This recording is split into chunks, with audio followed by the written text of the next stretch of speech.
June 15th, 1944, 5:41 a.m., 2 miles off the coast of Saipan.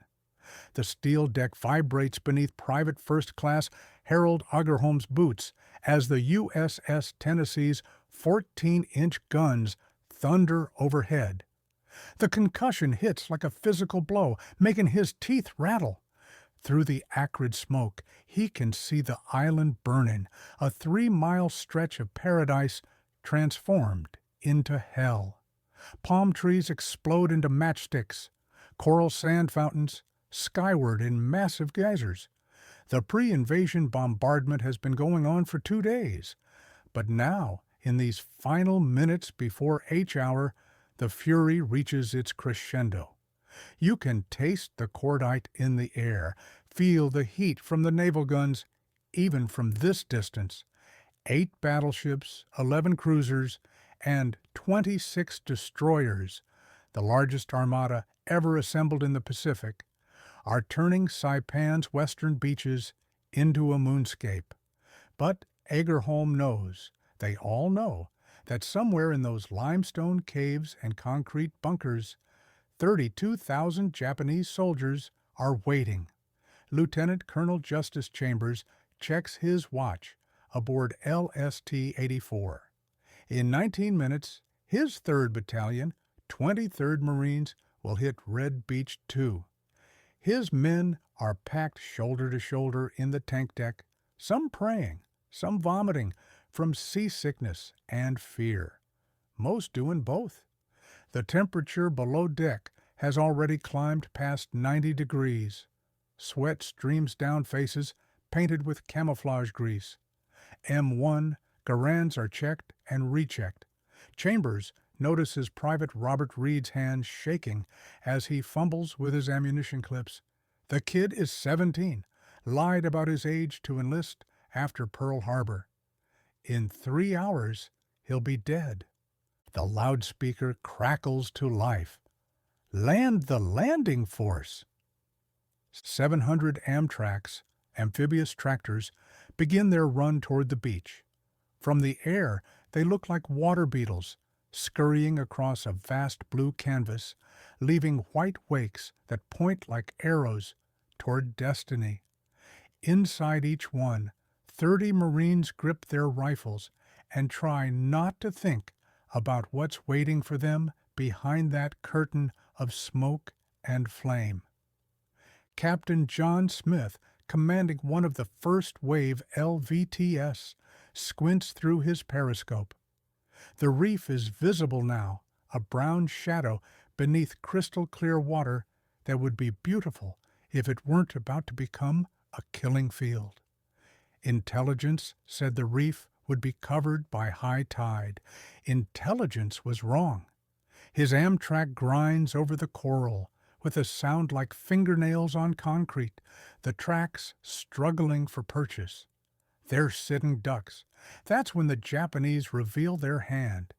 The first artillery shell lands 20 yards short, sending a tower of water higher than the Amtrak itself. The second doesn't miss.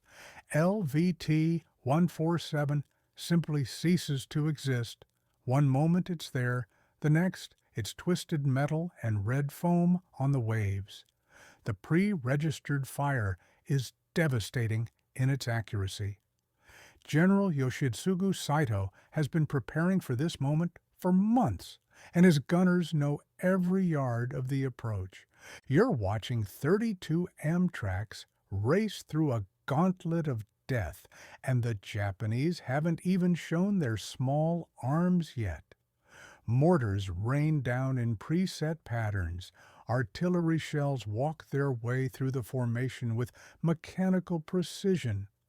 An Amtrak takes a direct hit and flips backward, spilling Marines into water that's suddenly crimson.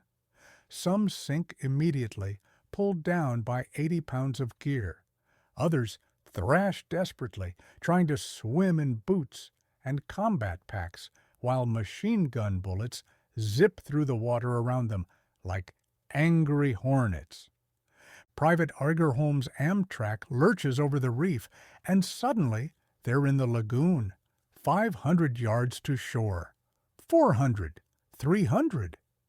The driver is screaming something, but nobody can hear him over the engine roar and the continuous drumbeat of explosions. Through the open top, Agerholm can see Saipan clearly now. Mount Tapochau looming in the distance, its slopes crawling with hidden bunkers. Smoke columns rise like black pillars holding up the sky. At 100 yards, the machine guns open up. The Japanese have positioned their Type 92 heavy machine guns in interlocking fields of fire. Every inch of beach is covered. Bullets slam into the Amtrak's armor plating with sounds like hammers on anvils.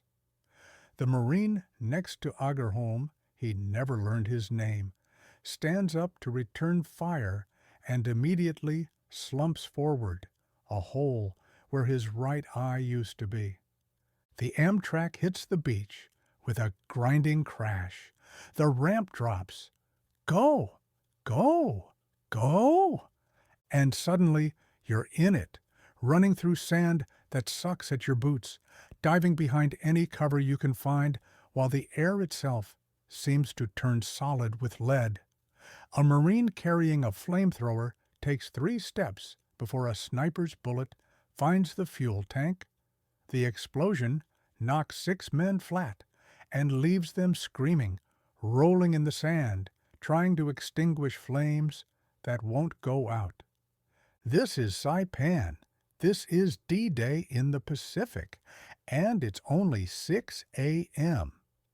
To understand why Marines are dying on these beaches, you need to understand what Saipan represents. This isn't just another Pacific island. It's the inner ring of Japan's defensive perimeter, what they call the Absolute National Defense Zone. Lose Saipan, and B-29 superfortresses can reach Tokyo. Every Japanese soldier on this island knows that. They've been told by General Saito that the Empire's survival depends on them. There will be no retreat, no surrender, only victory or death. Lieutenant General Yoshitsugu Saito is not your typical Japanese commander. At 53, he's older, more calculating. He's studied the Americans' island-hopping campaign, learned from the defeats at Tarawa and Kwajalein. He knows he can't stop them from landing. The American naval superiority is too overwhelming. But he can make them pay such a terrible price that they'll think twice before attempting to invade Japan itself. For months, his engineers have been transforming Saipan into a fortress. The island's geology is perfect for defense. Honeycombed limestone that can be carved into caves and tunnels. Mount Tapochau, rising 1,554 feet in the island's center, provides observation of every beach and approach. Sugarcane fields offer concealment for troops and tanks. The terrain is a defender's dream and an attacker's nightmare. Captain Takashi Hirano of the 136th Infantry Regiment stands in his command bunker overlooking Charan Kanoa. Through his binoculars, he watches the American Marines struggling up the beach. His men hold their fire, waiting. The Americans don't realize it yet, but they're walking into a trap. The initial beach defenses are just the first layer, sacrificial positions designed to slow and channel the attack. The real defenses begin 500 yards inland, where concrete pillboxes with interlocking fields of fire wait behind false sugarcane fields. You can feel the tension in Hirano's bunker as his staff officers watch the Americans advance. They've drilled this scenario 100 times. Let them land. Let them think they've broken through. Then, when they're extended and vulnerable, counterattack with everything. Back on the beach, Corporal Carl Matthews of the 2nd Marine Division is trying to make sense of the chaos. His platoon leader is dead, killed in the first 5 minutes. His squad is scattered across 200 yards of beach. The Navy's bombardment was supposed to have destroyed these defenses, but machine gun nests that were reportedly neutralized are very much alive and killing Marines with mechanical efficiency. Matthews spots a concrete pillbox 50 yards inland, its gun slit spitting death. He grabs 2 privates, kids whose names he doesn't know, and starts crawling forward through the sand. Every few yards they flatten as another burst of fire passes overhead. The sun is climbing now, and the black sand is becoming an oven. You can see heat shimmer rising from their backs as they inch forward. 20 yards from the pillbox, Matthews pulls the pin on a grenade. The throw has to be perfect through a slit barely 18 inches wide. He rises to his knees, arm cocked back, and that's when the sniper's bullet catches him in the throat. He drops the grenade. The explosion kills both privates instantly. Matthews somehow survives, pressing his hand against the wound that's fountaining blood with each heartbeat. He crawls back toward the beach, leaving a red trail in the sand. A Navy corpsman named Robert Bush spots him and runs forward, medical bag bouncing against his hip. Bush throws his body over Matthews as machine gun fire stitches the sand around them. Working with steady hands, despite the bullets cracking overhead, he clamps the artery and saves Matthews' life. For this action, Bush will receive the Medal of Honor. Matthews will spend the rest of his life wondering why he survived when so many didn't. By 7 a.m., 8,000 Marines are ashore, but they're pinned down in a beachhead only a few hundred yards deep. Bodies float in the surf, rolled back and forth by the waves. Wounded men cry for corpsmen who are themselves becoming casualties at an alarming rate. The Japanese have figured out that targeting medics destroys American morale. Colonel James Risley, commanding the 6th Marines, watches this carnage from his command post. A shell crater with a radio, and not much else. His regiment has taken 35% casualties in the first hour. Communications are breaking down. Units are intermixed and leaderless, but stopping isn't an option. Behind them, more waves of Marines are coming in. Push forward or die in place. Those are the only choices. Fix bayonets, he orders. The thermometer reads 97 degrees Fahrenheit by 10 a.m., but it feels hotter. The black volcanic sand absorbs the tropical sun and radiates it back like a blast furnace. Marines strip off their dungaree jackets despite the risk from snipers. Canteens that were full 3 hours ago are already empty. Salt tablets dissolve on tongues, swollen with thirst. Private First Class Guy Gabaldon, a Mexican-American Marine from East L.A., is working his way through the ruins of Karan Kanoa when he hears Japanese voices. He freezes. Through a gap in a collapsed wall, he can see 3 Japanese soldiers in a hidden bunker, apparently unaware of his presence.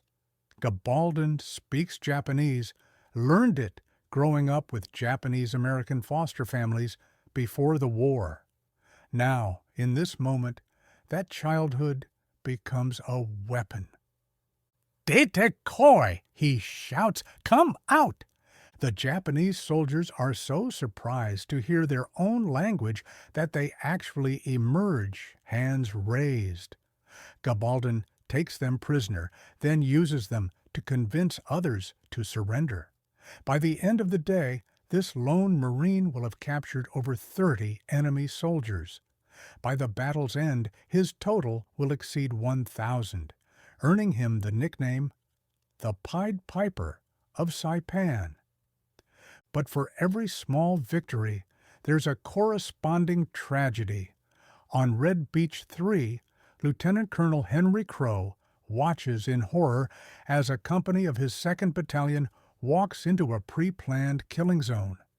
Japanese Type 95 tanks, hidden behind a false wall of vegetation, open fire at point-blank range.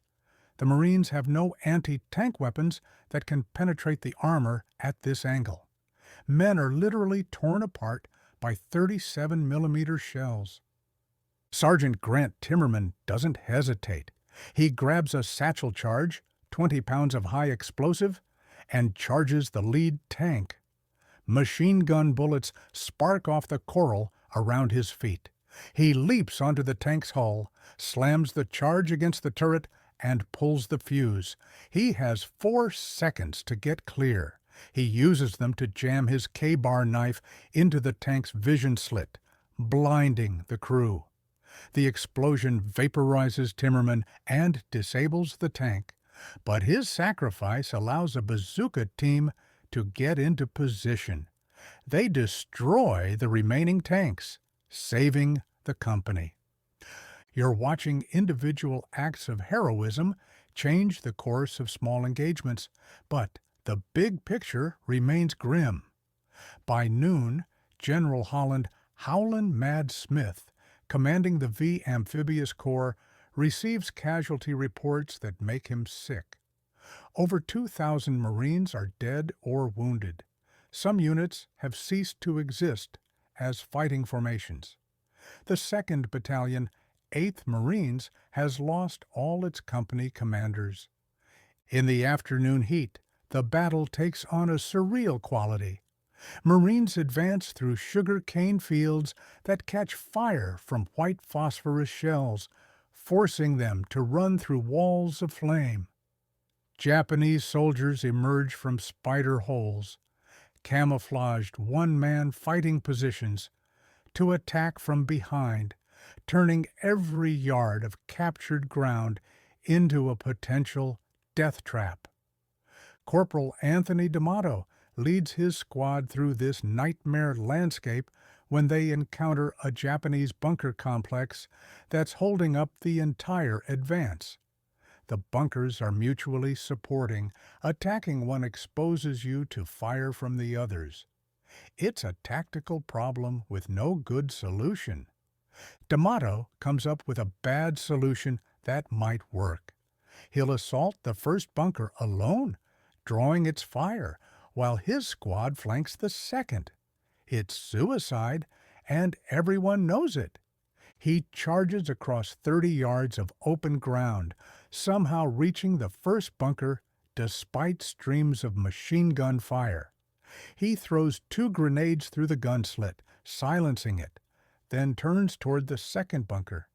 He makes it 5 steps before Japanese rifle fire cuts him down. But those 5 steps are enough. His squad destroys the second bunker, and the advance continues. D'Amato dies knowing he's saved his men. As the sun begins its descent toward the Philippine Sea, the Marines hold a beachhead 2 miles wide and a half-mile deep. It's cost them 3,500 casualties, more than 20% of the landing force. But they're ashore, and that's what matters. Supply boats brave artillery fire to bring in ammunition, water, and medical supplies. Engineers work frantically to clear lanes through the reef for heavier equipment. General Saito watches from his headquarters cave on Mount Tapachao. The Americans have paid heavily, but not heavily enough. Tonight, he will launch his counterattack. 3,000 Japanese soldiers are already moving into position, aided by the growing darkness. The Marines are exhausted, disorganized, low on ammunition. This is Japan's best chance to throw them back into the sea. 10:47 p.m. The tropical darkness is absolute, a black curtain that turns every shadow into a potential enemy.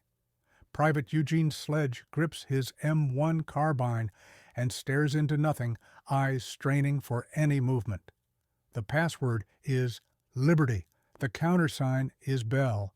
Get it wrong, and friendly fire will kill you as quickly as any Japanese bullet.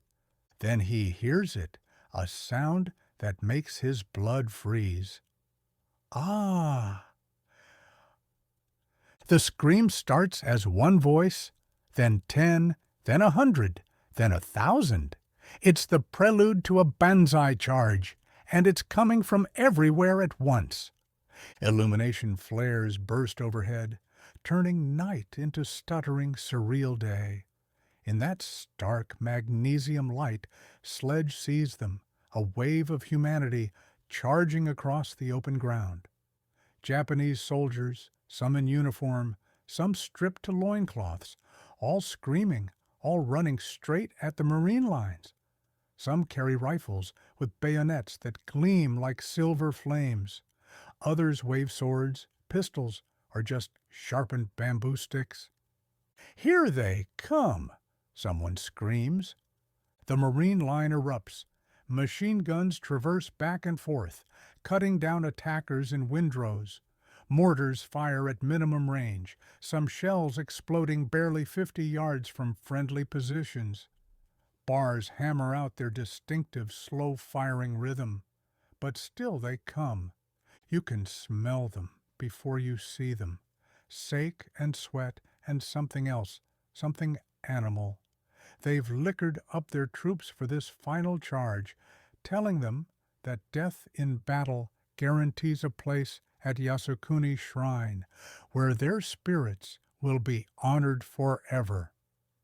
Captain Tetsuo Sakai leads his company personally, his ancestral sword raised high.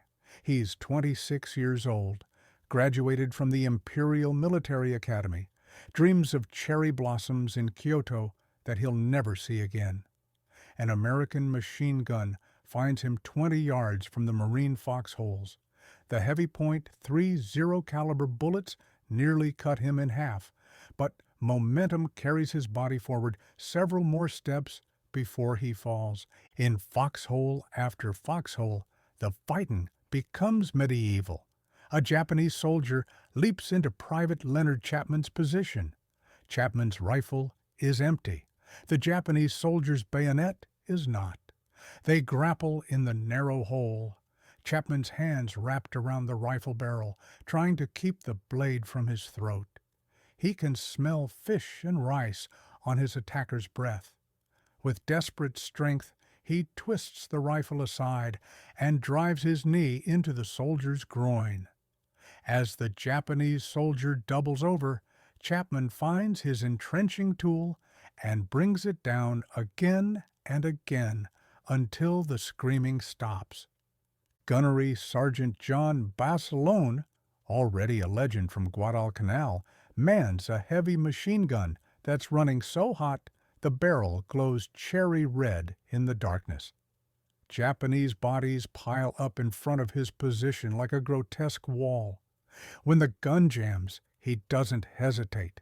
He grabs a .45 pistol and charges forward, clearing the jam while under direct fire, then resuming his lethal harvest.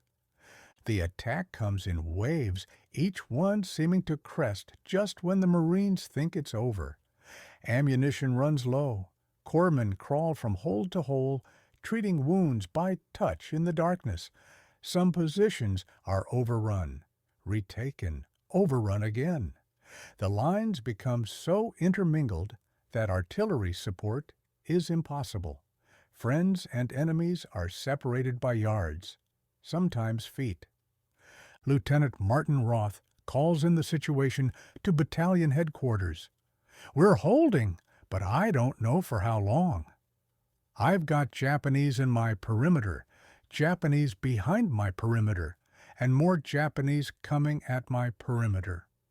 Request immediate support." The response is stark. Hold at all costs. Support unavailable. At 2 a.m., A second wave hits, this time accompanied by tanks. The Type 97 medium tanks lumber forward, their headlights blazing, an act of either supreme confidence or desperation. Marine bazooka teams wait until they're close, so close they can see the drivers through the vision slits, before firing. The rockets turn the tanks into crematoriums, but more keep coming. Private First Class Robert McCard watches a burning Japanese tank continue advancing even as flames shoot from every hatch. It crushes 2 foxholes before a satchel charge finally stops it. The crew never emerges. Dawn on June 16th reveals a landscape from hell. Japanese bodies carpet the ground in front of Marine positions, sometimes stacked 3 deep. Wounded soldiers from both sides moan in multiple languages. The sweet, cloying smell of death hangs in the humid air like fog. Marines emerge from their foxholes with 1,000-yard stares, uniforms torn and blood-stained, hands still shaking from adrenaline. The night attack has cost General Saito over 2,000 men, nearly a tenth of his force. The Marines have held, but barely. Now begins the grinding advance inland toward Mount Tapocho and the heart of Japanese resistance. You're watching the nature of the battle change. The frenzied beach assaults and banzai charges give way to something worse. A methodical, yard-by-yard reduction of fortified positions. Every cave must be cleared, every bunker destroyed, every spider hole checked. The Japanese have learned from their failures on other islands. Instead of wasteful charges, they'll make the Americans come to them, extracting maximum casualties for every foot of ground. Sergeant Jack Campbell leads his squad up a ridgeline when machine gun fire erupts from what looks like solid rock. The Japanese have carved gun ports so perfectly camouflaged that they're invisible until they open fire. 2 Marines go down immediately. The rest dive for cover behind scattered boulders that offer little protection from the plunging fire. "We need flamethrowers up here," Campbell shouts into his radio. Private First Class Herschel Williams arrives with 68 pounds of liquid hell strapped to his back. The flamethrower is a death sentence for its operator. Slow, cumbersome, and everyone shoots at the guy carrying napalm. Williams knows this. He volunteers anyway. Covered by rifle fire that barely suppresses the Japanese guns, Williams crawls forward. At 20 yards, he's in range. The flame leaps out like a living thing, a dragon's tongue that flows into the cave mouth. Screams echo from inside, terrible sounds that will haunt Williams for the rest of his life. But the machine gun falls silent. This scene repeats itself hundreds of times across Saipan. Each cave complex is a fortress in miniature, connected by tunnels that allow Japanese soldiers to pop up behind Marines who thought an area was clear. Demolition teams blow cave entrances shut, only to find the Japanese have 3 other exits. Tank infantry teams develop new tactics on the fly. Tanks blast the cave mouths, while infantry throw satchel charges inside. Then engineers seal them with explosives. The most horrific discoveries are the hospital caves.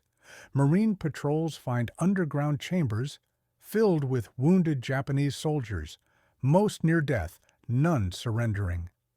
In one cave, Navy Corpsman John Bradley tries to offer medical aid to a wounded Japanese officer. The officer pulls the pin on a hidden grenade. Bradley dives clear, but 2 other corpsmen are killed trying to save an enemy who chose death over capture. By June 20th, the 4th Marine Division is approaching Mount Tapocho itself.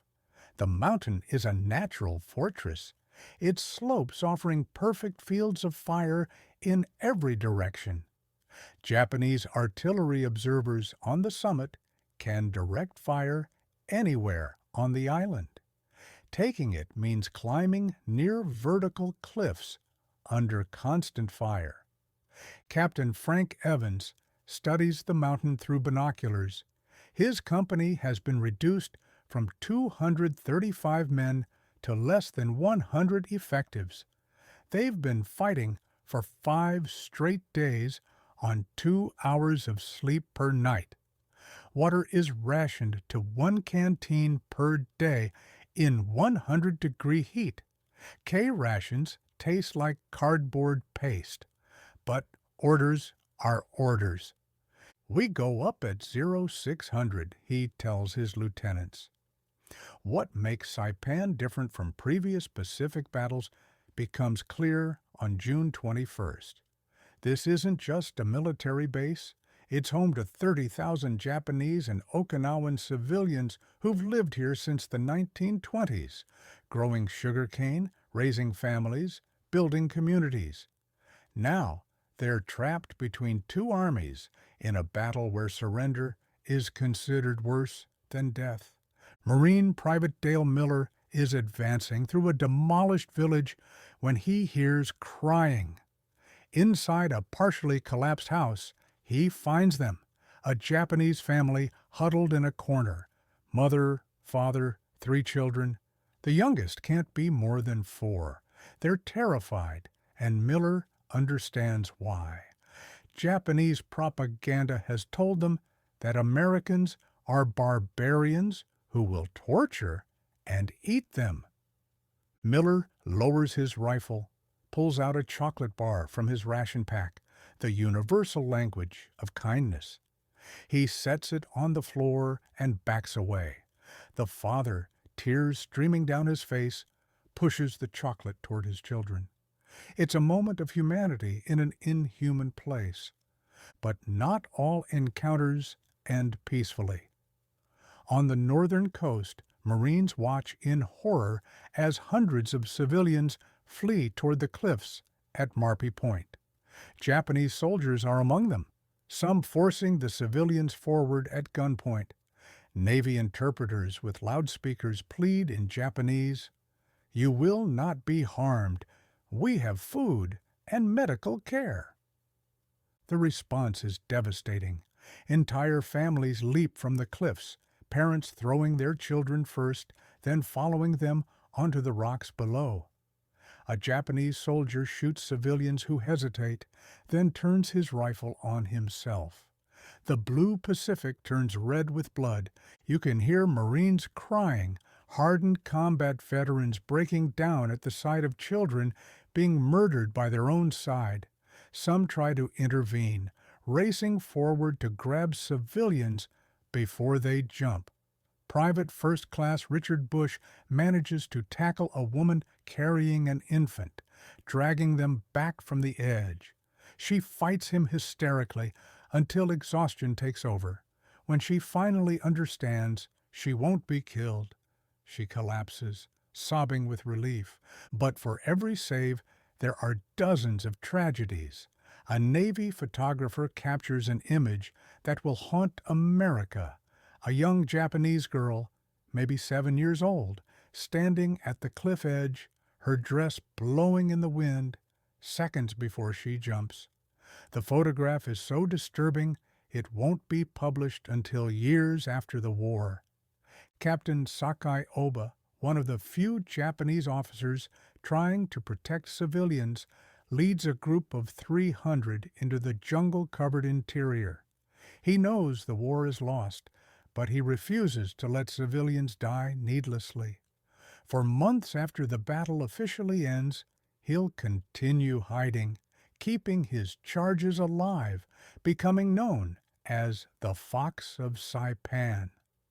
The civilian tragedy transforms the battle's meaning. Marines who came to fight soldiers find themselves trying to save families. Corpsmen treat wounded Japanese children with the same care they give their own men. Army translators work desperately to convince hiding civilians that surrender doesn't mean death. July 6, 1944. 3 weeks into the battle, the Japanese have been compressed into a pocket on the island's northern tip. General Saito, wounded and knowing the end is near, issues his final order. The barbarous attack of the enemy is being continued. Whether we attack or stay where we are, there is only death. However, in death, there is life. I will advance with those who remain to deliver another blow to the American devils. At 4:45 a.m. on July 7th, it begins. Not a banzai charge, but something more. The largest Japanese suicide attack of the Pacific War. Over 4,000 soldiers, many wounded, some barely able to walk, form up in the pre-dawn darkness. They include cooks, clerks, wounded men on crutches, anyone who can hold a weapon or just make their death count for something.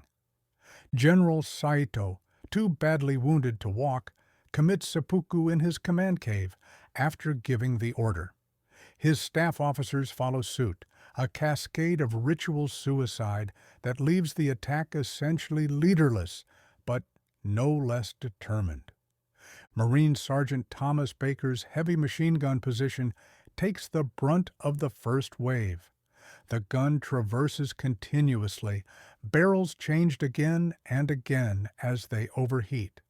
Japanese soldiers fall in windows, but more keep coming, climbing over their own dead. When the position is about to be overrun, Baker orders his squad to fall back while he covers them.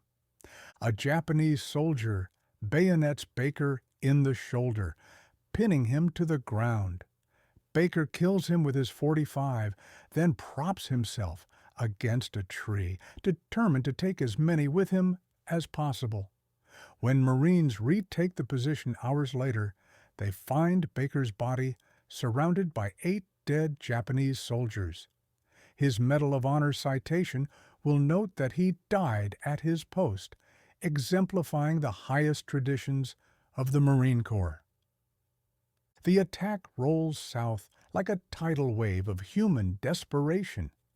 Japanese soldiers break through the 1st and 2nd Battalions of the 105th Infantry Regiment, overrunning artillery positions.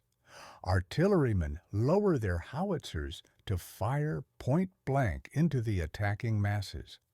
When ammunition runs out, they fight with ramrods and pistols. Lieutenant Colonel William O'Brien, commanding the 1st Battalion, stands atop a Jeep-mounted .50 caliber machine gun, firing until Japanese soldiers pull him down and kill him with swords. His sacrifice buys time for his men to reorganize. By noon, the attack has spent itself. Over 4,000 Japanese lie dead. American casualties exceed 900, but the line has held.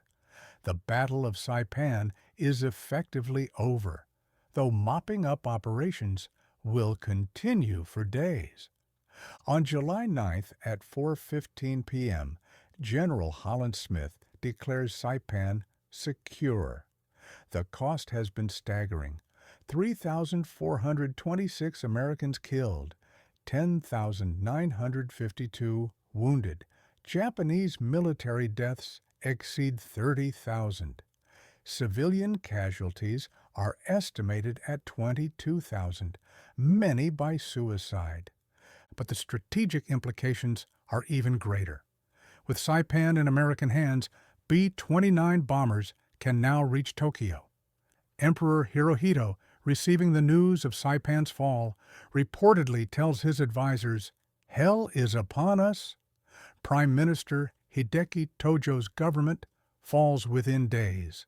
For the Marines and soldiers who survived Saipan, the battle leaves scars both visible and invisible. Private Harold Agerholm, whom we met in the first moments of the invasion, receives the Medal of Honor for single-handedly evacuating 45 wounded Marines under fire. But like many heroes of Saipan, he doesn't live to wear it, killed by a sniper on July 7th, just 2 days before the island is declared secure. Years later, survivors will struggle to explain what Saipan was like. How do you describe the intensity of fighting in caves where flamethrowers turned the air itself into fire? How do you convey the moral weight of watching civilians choose death over survival? How do you honor the memory of friends who died beside you for a piece of coral and volcanic rock that most Americans couldn't find on a map? You don't. You simply remember. Remember that on an island 12 miles long and 5 miles wide, American Marines and soldiers fought one of the most savage battles in human history. Remember that young men on both sides died believing they were saving their countries. Remember the civilians caught between two armies, victims of a war they never chose. Remember Saipan, where paradise became hell, and where the road to Tokyo was paved with immeasurable sacrifice. The island remains today a monument to that sacrifice. In the jungle, rusted tanks slowly disappear beneath tropical growth. Concrete bunkers crumble into the volcanic soil. The caves where so many died are dark and silent, home only to bats and memories. At Suicide Cliff and Banzai Cliff, memorials in multiple languages remind visitors of the tragedy that unfolded here. But perhaps the most fitting memorial is found not in stone or metal, but in the words of a Marine who survived. Private Robert Leckie, reflecting on Saipan years later, wrote, "It was a terrible, terrible place. But we took it. We took it because we had to. We took it because the men next to us depended on us. We took it because that's what Marines do. We take the impossible places. And sometimes, God help us, we leave part of ourselves behind when we do." Saipan was secure. Tokyo was now in range. The war would continue for another 13 months, through Iwo Jima and Okinawa, through firebombing and atomic bombs. But here, on this remote Pacific island, the outcome was decided. The Empire of Japan could no longer win. It could only decide how many would die in the losing. That number would reach into the millions. But it started here, on the beaches and ridges and caves of Saipan, where 3,426 Americans and over 50,000 Japanese and civilians paid the price for strategic geography, where paradise was destroyed to save the world from something worse. This is their story. This was Saipan.